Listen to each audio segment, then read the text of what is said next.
Hey,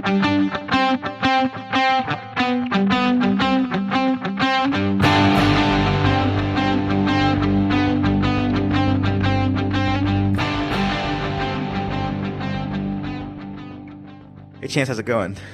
Not bad. How are you? I'm all right. We're doing an off-cycle episode of Watch Time where it is still Watch Time in the sense that we'll get to activity stuff, Apple Watch stuff, etc. But we're in this unique moment in history, at least in our lifetimes, where we are, I don't think there's anyone who's not affected by the coronavirus pandemic and the COVID-19 situation. And so I think it's two things. One, it's great to be able to be distracted by other things and not to have this be all you hear about, which a lot of what we'll talk about is how we're doing that, but then also how it's affecting us. Like one of the most effective things I found on Twitter, before things were as they are now, I wasn't so much affected by it yet. And I was very curious how other people were. And so I just asked the question and I got so many responses back, from people who usually don't normally usually reply.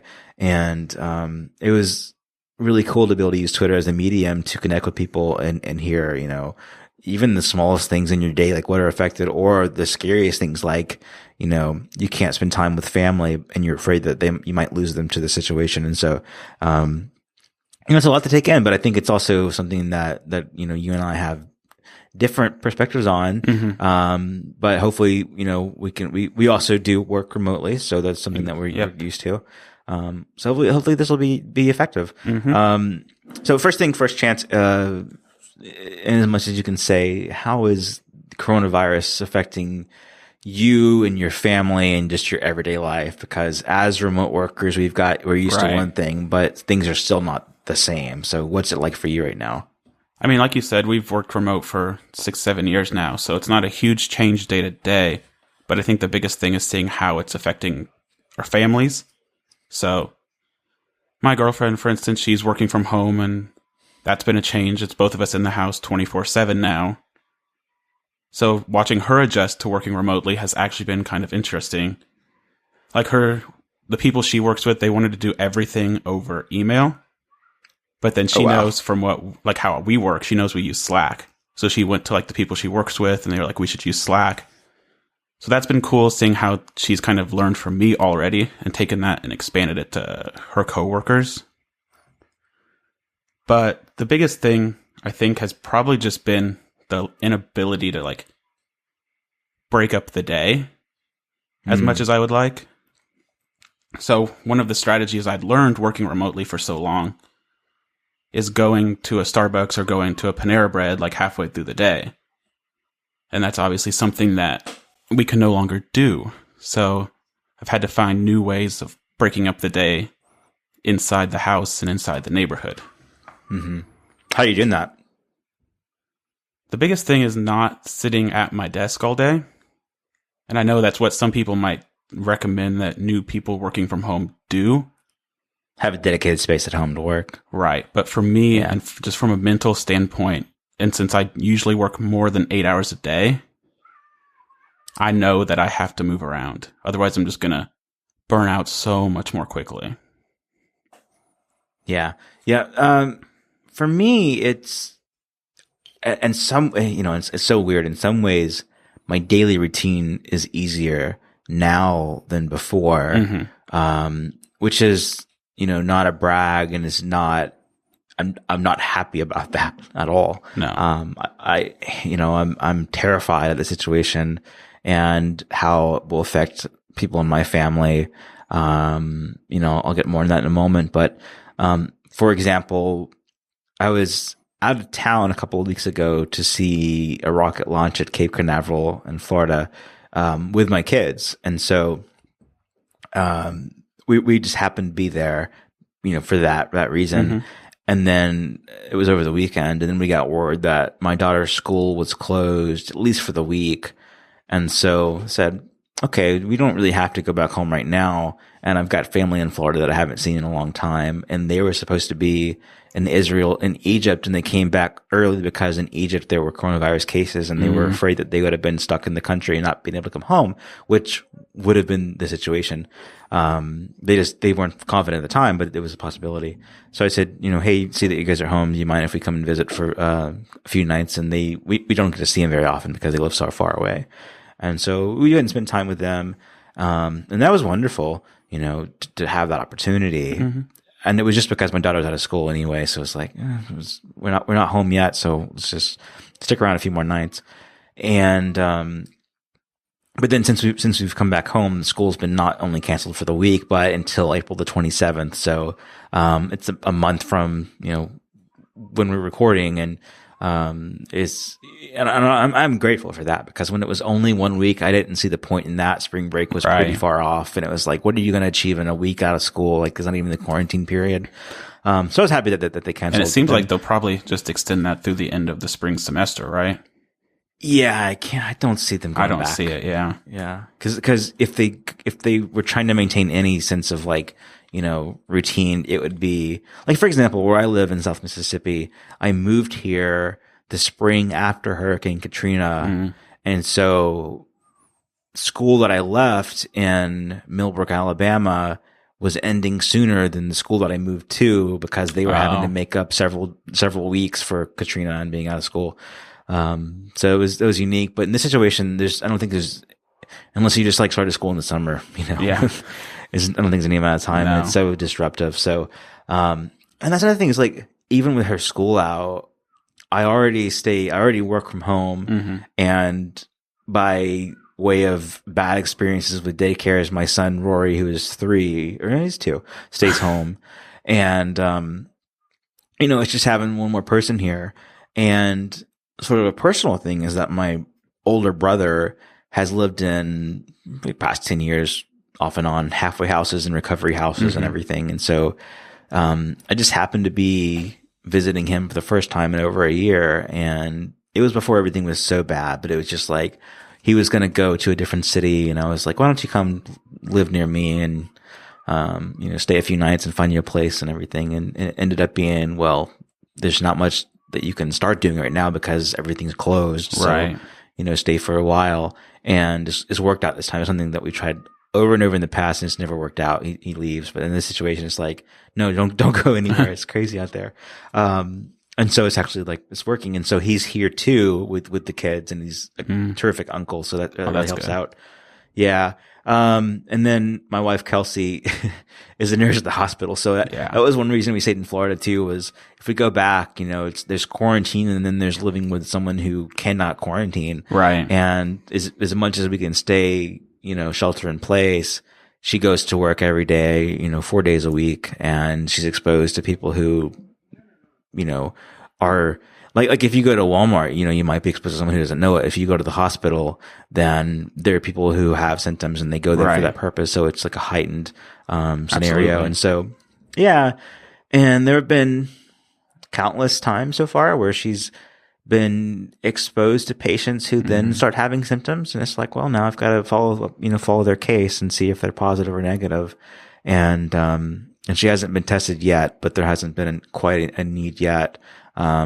But it's just a situation where even if she gets COVID-19, tests positive for COVID-19, she stays home for 2 weeks and then has to go back, it's like, yep. It's just, it's what you do. And it doesn't even, and so, sorry, one of the scariest things for me would be, she doesn't even necessarily have to interact with one of those patients. No. Yeah. It could be another nurse or anything. Yeah. And they have a protocol where she works on a team of 4, where there's one person who is her boss, who is supposed to interact with patients who are suspected to have symptoms and maybe tested. But he works in a different hospital about 30 minutes away. Oh, geez. And the protocol is that if she's interacting with a patient, then she needs to call him and have him come over to her hospital, and then sort of take the risk instead of her. And she says it's not practical. If there's a patient in the ER who needs her attention, there's not time for, come ASAP plus 30 minutes, So unfortunately for us, it just feels like, it's inevitable for all of us. And so, the upside is that we are keeping in touch with family and friends remotely, but not in person. And, it just feels like a matter of time until it, passes through our family or comes to our family and we're affected by it however we are, and it's terrifying. I'm 29, she's 28. My daughter is 7, my son's 2. And, just because you're not an at-risk patient, or an older patient, it doesn't mean it's not frightening.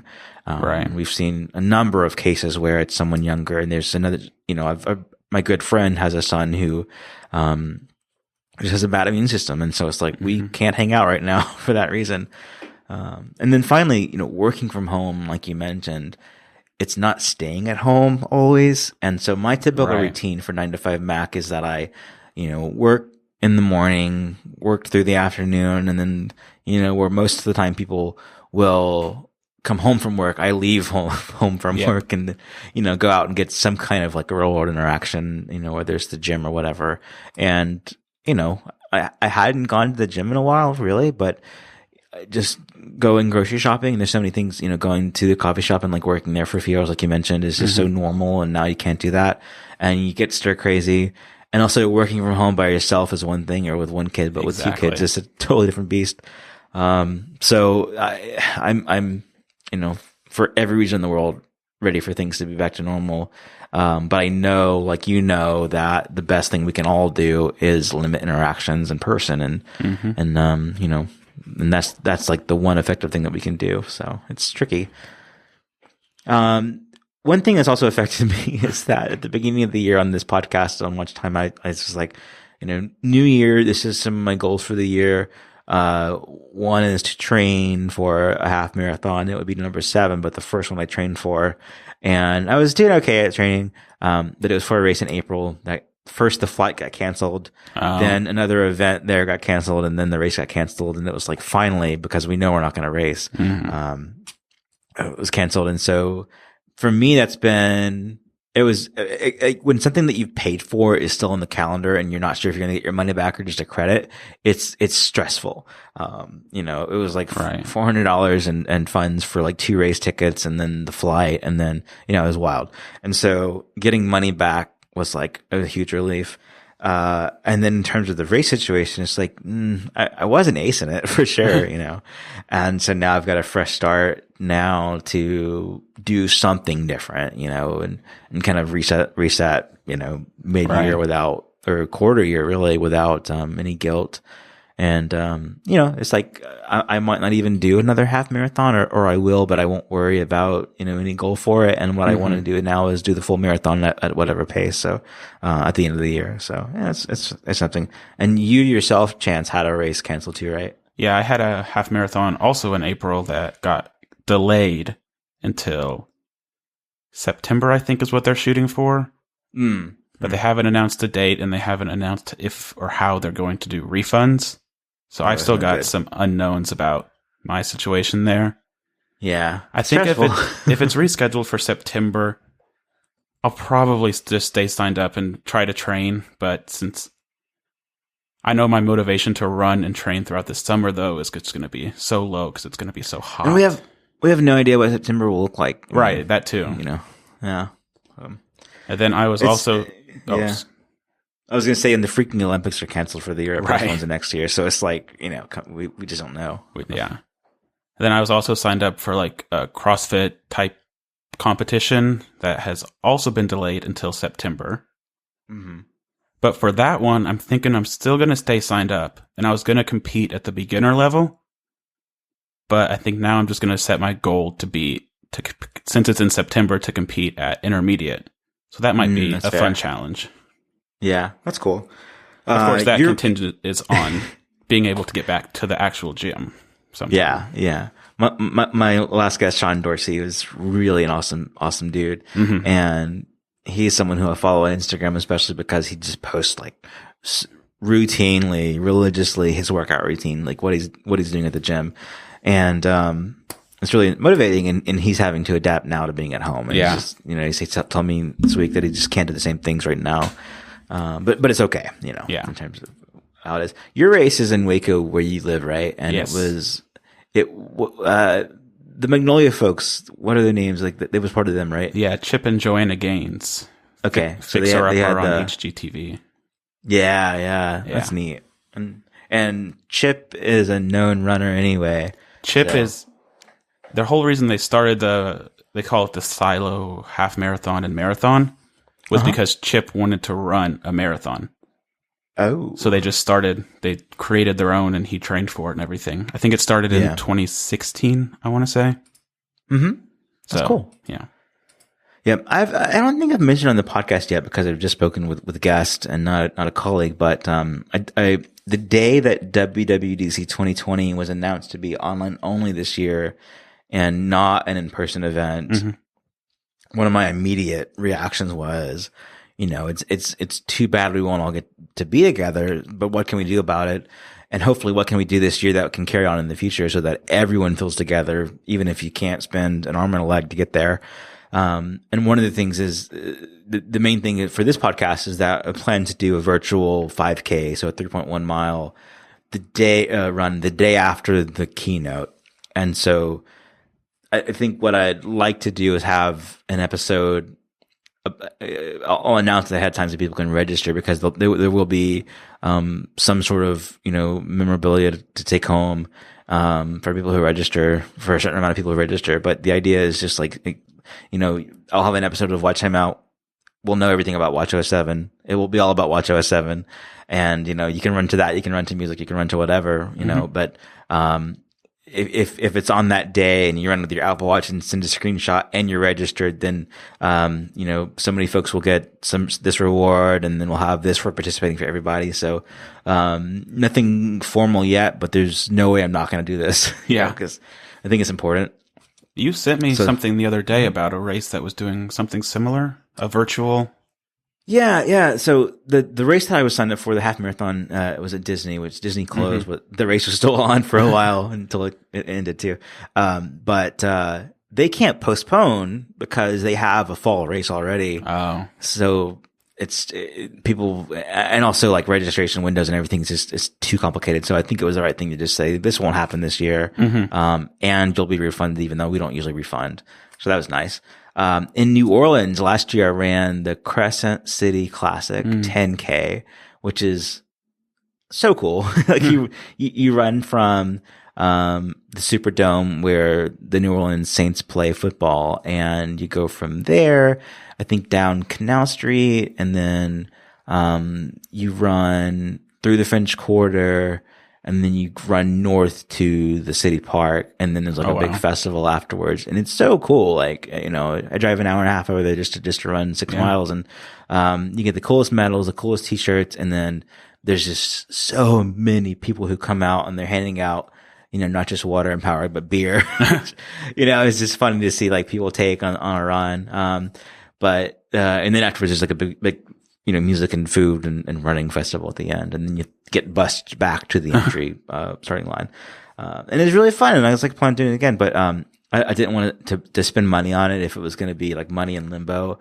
Yeah. And, so what they did is they just, naturally they can't do the run right now, and there's no way they could pull it off, and people wouldn't register anyway. So they instead said, we're going to do a virtual Crescent City Classic this year, and it won't just be one day, but it'll be like a time frame, where you've got, you do a 6K on your own, you submit proof that you did, and you still get the medal and the shirt, and the participation. Cool. Yeah. Which is a really great way. Like, I'm not sure that everyone will do that because it isn't the same thing. Right. But if you've got a streak of running in that race every year, or you're already signed up for it and you want the swag, like, then it's a cool way to do that. So it's a neat thing to do. I want to talk about, home life. Like, okay. So, we mentioned a bit about how it's affecting us. What is just life around your hometown and with your family at large? Because I know you live away from your family right now with this happening.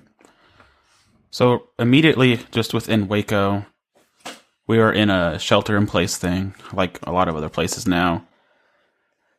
But the list of quote-unquote essential businesses is so long that it really just feels like everything is still open as usual except for restaurants and gyms. So not much feels like it's changed here, even though it should be changing. That's concerning, right? But that's another topic.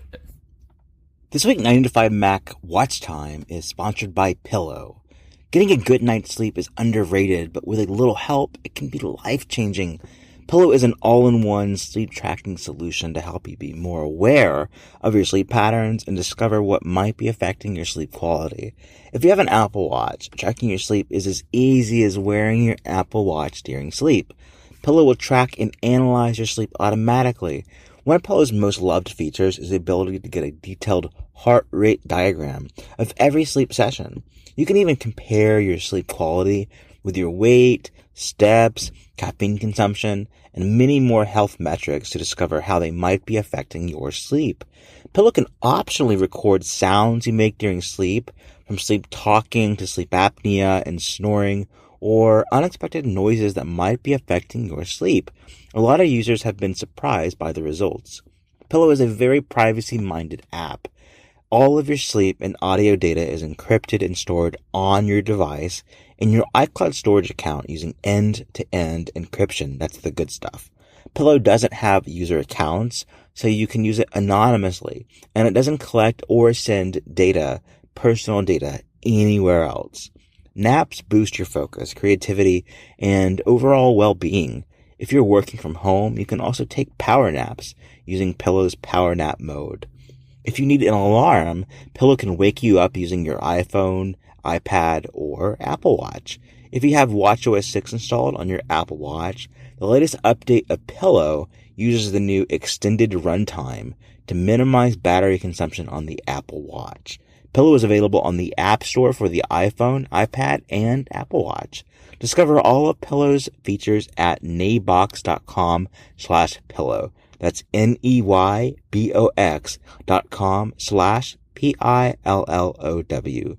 Sleep well and stay safe. My thanks to Pillow for their support of 9to5Mac Watch Time. And then, so we were supposed to fly home back to Indiana in April for Easter. And that was going to be our first time seeing like our family since, I guess, Christmas. But now it's looking like there's no way that actually ends up happening. Mm-hmm. So that's like another big unknown, speaking of flights and all of that. Because right now they haven't canceled our flights, so we're just waiting to find out. And part of it about going home is we don't want to take anything back to our family. Right. Especially or anyone along the way. Yeah. Especially when we're going to be with elderly people. Like my girlfriend's grandma's in her 80s, my grandpa's in his 80s. It's just not worth the risk. Mm-hmm. Yeah.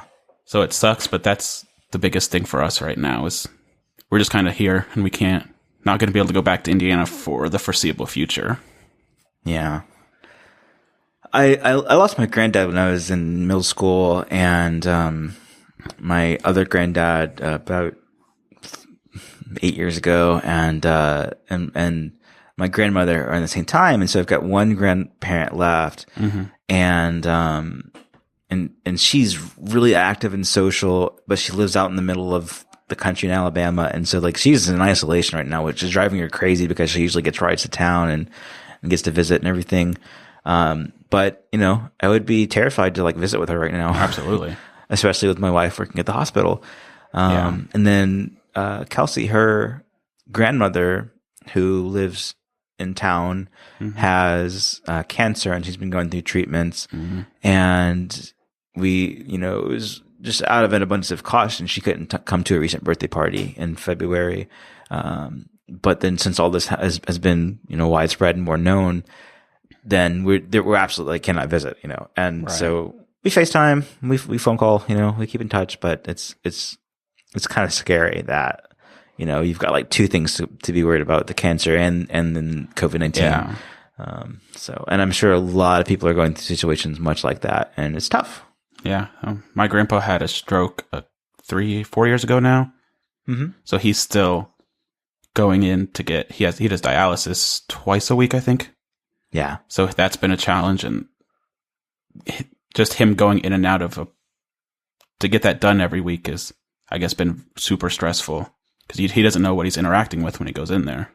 Right. But he has to have it done, so there's just no alternative. Right. Yeah. Man, it's hard. And from, I haven't gone out of the house, but my brother has for groceries for us. And what he reports back is that, like you mentioned, people are out and about. Our town, so City of Ocean Springs in South Mississippi had, the mayor had signed an order to close indoor dining, drive-throughs only, no outside dining either, just drive-through, take home. Only essential businesses open, and, shelter in place. And then the governor of the state of Mississippi signed a couple days later his own executive order that dining was opened inside restaurants to parties of 25 or under, and that you could go out and about as long as you weren't individually in a group of 10 or more. And that superseded the city order. And so what was a clear direction became confusion. And I was proud of the mayor, who's quite young. He's 33 years old. So he's a young guy. And, was disappointed in the governor for introducing confusion. And, it's not like we have no cases. We just have no testing. And so, our numbers are lower than neighboring states of Louisiana and Alabama. And it's not like a party thing either, because the mayor is Republican, the governor is Republican, the lieutenant governor of Alabama is Republican, and the governor, but the lieutenant governor spoke out strongly, against the need for something statewide. And in Louisiana, the governor's a Democrat, and the mayor of New Orleans is a Democrat, but it's still a conservative state. And their cases are, no one can compare to New York right now, but their cases in Louisiana, because of because of Mardi Gras in New Orleans, are off the charts. And it's people who live and work in Mississippi, where I live, and everything. It's just like in my state, it's, the biggest concern is the lack of knowledge and, guidance and everything. And, I was very frustrated to see that the governor's order superseded what the mayor had instructed. And sure enough, businesses want to make the most of what they can, naturally. It's scary for businesses. And, they immediately adopt the statewide rules instead of the citywide rules, because it's better for the economy. And so that's tough. And something else I've done is like contact, I have a lot of friends who I speak to, over a few years sort of, and, we were closer in the past. And through this, I've been wanting to just, here I've got a friend who runs a deli in Texas, and it's like in Austin. And it's like, how you doing, man? He's like, I'm the only one working. I'm getting paid, but I don't know what I'm getting paid for. No one comes in anymore. I had to lay off 90% of the employees here. And it's like, man, it's hard. It's tough. Yeah. Yeah. It's been similar here in Texas. The governor's logic has been there's no need for a statewide shelter in place because something like 150 counties don't yet have a case of COVID-19. Which seems like flawed logic because you'd want to keep it that way. Sure. But then in Waco, we had a shelter in place order. And then the county, McLennan County, they actually just adopted the city's plan, which was nice. So there wasn't any clarity confusion there. Yeah. Yeah. But I actually just saw just now where the state of Texas is requiring anyone that comes from New Orleans to self-quarantine for 14 days. Yeah. So that's and Mardi Gras was in February, like it's a month ago. Yeah. And it's not just New Orleans, where I live, right beside Biloxi. Mardi Gras began in Mobile, Alabama. It happens in Pensacola, Florida. So it's like all on the Gulf Coast. There's the culture of Mardi Gras in February. And, it's, I went to some parades. It's like, we knew what we knew, but it wasn't what it is now. But that's certainly a data point of where did some of this widespread stuff come. And so that's why it's especially frustrating for Mississippi to not have a very serious order, and to have the Gulf Coast have stricter orders. certain beaches closed, and for the governor to say no. And it's one thing to have the argument that you can't have a federal mandate because it's different throughout the states, to have the governors decide. But then the governor was like, we'll have the mayors decide. But then his order, upended what the mayor had decided, right? So it's like, oh, okay. And then you've got the Texas lieutenant governor who... He is very quotable. Yeah. What was it he said? That any people over 70 would be willing to sacrifice themselves for people under 70's 401ks or something. Yeah, it's so cold. That's wild. How are you staying distracted through all of this? I know I've got my ways. We can't constantly 24/7 be, dug into this and terrify ourselves. So what do you do to sort of, have some sense of routine? Yeah, I've really been trying to keep a similar routine that I had before this all started. So before, I was going to the gym at 5 a.m. every day. So I've kind of just replaced that. I still get up about 5 or 5:30. And then I use the Peloton, which I know lots of us have in common at 9to5Mac. Mm-hmm. So that's been the biggest thing, is keeping that morning routine about the same and staying active, because I don't want to stress about staying active through all of this, because there's bigger and more important things to stress about. But I know for me, staying active on the Peloton and with walks around the neighborhood is a great thing for me, just from a mental standpoint. Yeah. I've not yet adapted to the new situation that we're in. But I don't have kids to deal with like you do, so... Yeah, and there's more flexibility now with my brother here too, but ideally we do something together. It's getting hotter and everything. Yeah. So immediately what I'm doing is I'm doing what I did in 2016, which is looking on Facebook Marketplace for used ellipticals for under $300. And because of I've gained weight since this, and a goal this year was to lose weight, something that everyone strives to do if that's their New Year's resolution. And, this has just been so different. And, so now it's running is even harder than it was before. Cycling is easier if I do Peloton regularly, it's so that's the very next thing I'm doing is looking at the market of used ellipticals again and, going that route again, because it's low resistance and it's easy. I mean, that's literally where my activity use with the Apple Watch kicked off, was elliptical, because it's so, you can make it very hard for yourself and push yourself further, or you can hop on and have no resistance at all and still get a movement in. For me, a couple of things have helped out with distractions. I guess a few things. One thing that's helped is listening to podcasts like this, where you don't just ignore it, but you address it and talk about how you're, dealing with it. Connecting with people online was the same thing. It was man, and talking to friends is the same way. It's takes me out of my situation and puts me in theirs for a moment, and then I can have a new perspective on mine. And to know that I'm very privileged, we both are, to have our positions. Yes, absolutely. And even my wife, where her work is terrifying right now, she's not a non-essential worker. And so for so many people, it's not guaranteed that, you stay home, you get paid, and it's so up in the air with so many people. But something that's helped out a lot is listening to podcasts like this, where you come for another reason, but then you get this, and that's helped out a lot with a relatability, I think. And also just looking at the Apple stuff.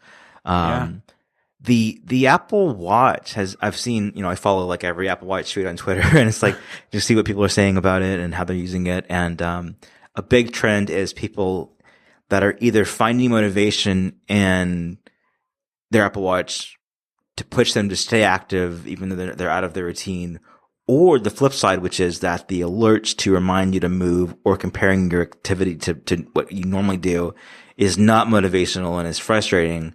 And I get both sides of that, and I'm kind of transitioning from the camp where it's annoying and a bad reminder to, okay, now I've been in a situation for a couple of weeks now. How do I adapt to it? So that's helped out. News of the new iPad, like it's such a minor update, but learning how developers are using LiDAR for advances in augmented reality and AR kit, like it feels like it's more in-depth sciencey than just like more megapixels in a camera or something. And I'm like, it's kind of an unknown for me, and so I'm enjoying like learning about that and seeing what apps are doing. And I mean, the big thing there, like consumer facing, is that if you do AR now with the AR kit, there's a period of like find a flat surface and wave your phone or your iPad around so that it can learn that flat surface. And now with LiDAR, it is, you get a beam of invisible light and it finds all of the parts of the room without needing a flat surface. So I mean, that's keeping me, kind of distracted, in a way. Even the Magic Keyboard reading about how the what is it, cantilever, how that whole hinge system works from an engineering standpoint. Like that's just been fascinating. Yeah, it's just a mouse and a trackpad, or it's a trackpad and a keyboard, but like the actual like engineering of the product for the Magic Keyboard for the iPad Pro is fascinating. And to add to the mystery there and the suspense, it's not out yet until May. So we get to obsess over it. Yeah, until it's actually here. And then, a lot of people who follow my work know that a recent obsession has been space stuff. And so this one's a little bit trickier because my website is spaceexplored.com. I write about space and history there as a hobby. And it started out as like, I am obsessed with this and I'm feeding my brain like candy to learn more about history and milestones coming up. And now I'm kind of like leveling out where I'm as interested as ever, and I've established some credibility in like what I know. But that right now, so much of it is how NASA is being affected by coronavirus, how SpaceX is, how different companies and launches are. Like right now, half of NASA's facilities are closed down, including the one near me and the manufacturing plant and New Orleans. And so it's like, I can't ignore that, because then it will have ripple effects in the future where now this thing happens, but it didn't happen then, or it was off schedule because of that. So it's important for the context, but I'm also trying to focus the space site more on, covering the coronavirus stuff, but trying my best to not have back-to-back coronavirus stuff. And there are launches happening. Like today I'm tracking one that may or may not go off, but, it's the first launch for Space Force, but it's the sixth mission of this type. So it's the Space Force Department of the Air Force, but it's a national security satellite to launch. And, this is one of the things that's also affected by coronavirus, where I was supposed to go. I was invited to attend, a 2-day tour of the facilities, which is the first time they've ever opened it up to, invitees. And, it got canceled, because of the situation. Luckily I get to redeem that at the very next opportunity that I'm able to, but, for now it's affected. But, again, so many people are affected in much more fundamental and profound ways than like missing out on a luxury experience, sort of. Right. So, it's that. You mentioned podcasts. What are you listening to? I need more. Sure. Let's see. So I go through. Like just today, I was a guest on. I'm not sure how you say it because it's a podcast from Spain in Spanish, but it was a really neat experience where it was almost nothing about coronavirus, and it's called Apelianos, and it's Aplealianos, and it's in Spanish. And one of the hosts speaks Spanish, one of the hosts speaks Spanish and English, and then I speak English, and so the interview was largely about all of the iOS 14 and watchOS 7 rumors and stories that we've had. But it was neat because it was like, the host would ask me a question in Spanish.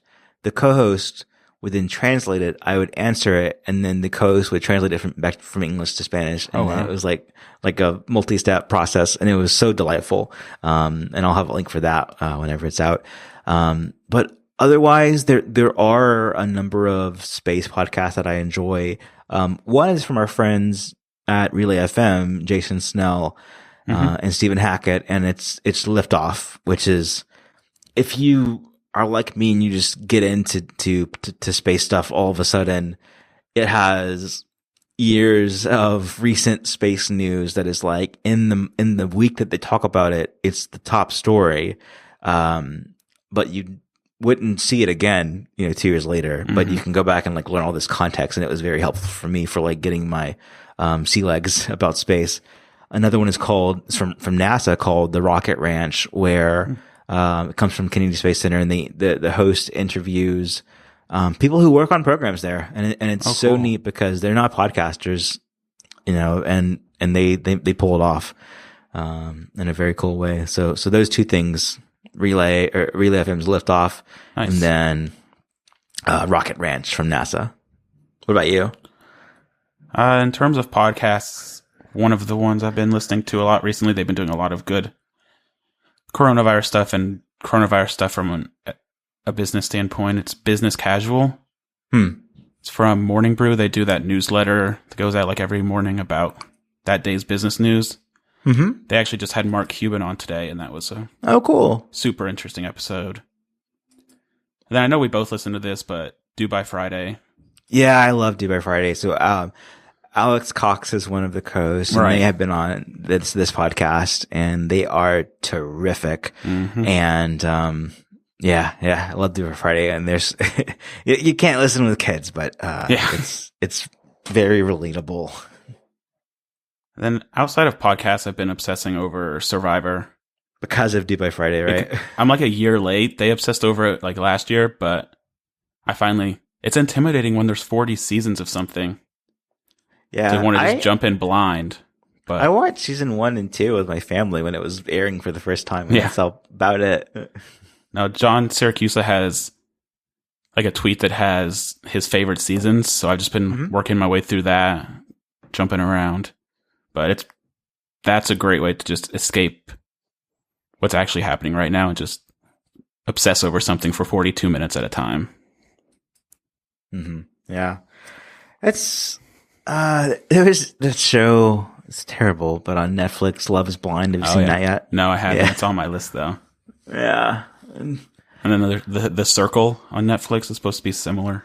I haven't seen The Circle, but my wife Kelsey got into Love is Blind when like 2 episodes were out, and then it became like a weekly thing. Mm-hmm. And then there was like the reunion show, and it's so silly, but it's one of those like feels good. It's so ridiculous. It's not like what you deal with normally. And, it was before all of this was going on, but we found relief in that just from the normal everyday. The Apple TV Plus movie, The Banker. Oh yeah. That was a situation where it was supposed to be released last year, and then there was a controversy that delayed it. And then it was in theaters this year so that they can be eligible for awards by the end of the year or for early next year. And, I got to see it when I was in Florida because it's only in select theaters, or it was. And, so I went to the movie theater because it was playing, and it wasn't playing near my house, and I got to see it in theaters at iPic Theater, they're very nice. But as we left the theater closed down for good, for the foreseeable future. Right. But it's on, awesome is that it's on Apple TV Plus now as planned. And so you can watch it from home. And I think it's a really cool movie. And then all the movies that have, a handful of movies have come to, iTunes or the Apple TV, video store, whatever you want to call it, that would have been in theaters, but now you can just watch them at home. You can rent them for more than a normal rental, but you get them instead of theaters. So that's a cool way to do these things. And I mean, back to the space stuff as always, I've just been looking at space documentaries and space things for kids, and learning what is on Netflix in this category, what is on Hulu, what is on YouTube. And that helps out a whole lot too. Revised fitness plans is something I want to discuss specifically too. So I kind of hinted at it before, but the goal is the same as ever, to get in shape and stay in shape and feel better, run faster, etc. And I don't think for me it starts out with running again. I think it's that I need the elliptical in an air conditioned environment, ideally at home, to achieve that. And so there's less friction than ever. What are your goals this year? And what are you kind of doing in that area?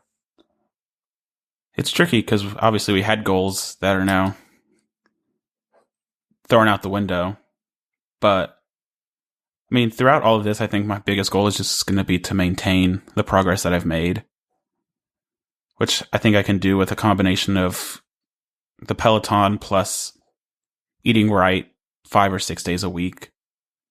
But I think more than anything, once all of this is over, whenever that happens to be, I think my drive to get back into weights and all of that will just be so much higher. I think hopefully it'll help propel me to like the next step up, whatever that might be. Like with anything, whenever you lose it, you get the chance to now appreciate it more when it comes back, and that's right. That's kind of where we are, I guess. So, yeah. Something else to think about is ways that you can, like, if you really care about your activity streak, you've got a multi-year streak, and then this, the situation happens, and you cannot go to the gym, or you don't have the time to go out and run, or do a bike ride, and you don't have equipment at home. Then what do you do? And there's a number of things that you can do, but one of the things that I think is very neat is doing yoga, because you're going to get the full activity credit. If you do half an hour of yoga, you're going to get a full 30 minutes of workout there.